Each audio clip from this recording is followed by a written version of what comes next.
May pa-concert sa palasyo bilang maagang pagdiriwang sa World Teachers Day. Pero hirit ng isang grupo ng mga guro, hindi pa concert ang kailangan nila kundi dagdag sahod. Nasa frontline na balitang yan si Brian Basa.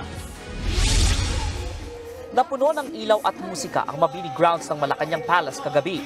Muli kasing nagsagawa ng konsyerto sa palasyo sa ikatlong pagkakataon sa ilalim ng Marcos Jr. Administration.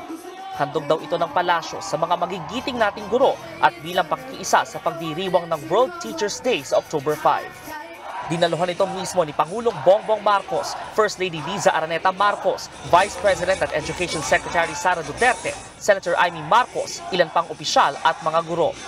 Kabilang sa mga nag-perform sina Gerald Santos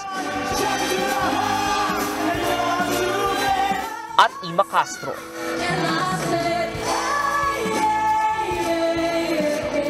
Tampok din sa concert ang kwento ng dedikasyon ng ilang guro.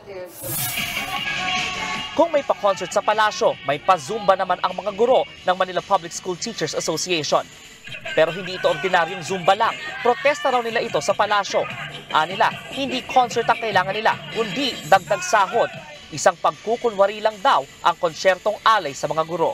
Hindi kayang pagtakpan ng gobyerno sa pamamagitan lamang ng mga pakonsyerto ang tunay na kalagayan namin. Kung totoong makaguro ang ating gobyerno, dapat ay makikita ito sa pagbibigay niya ng prioridad sa education.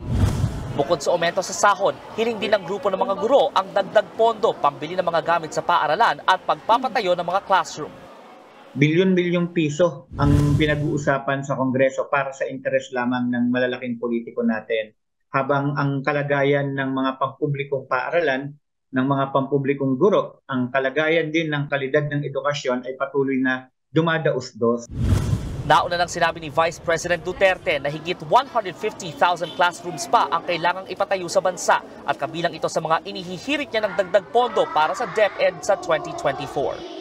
Nagbabalita mula sa Frontline, Brian Basa, News 5. Mga kapatid, Lucy Cruz Valdez po, maging maalam at may pakialam sa mga napapanahong balita sa bansa. Tumutok at mag-subscribe sa News 5 social media pages.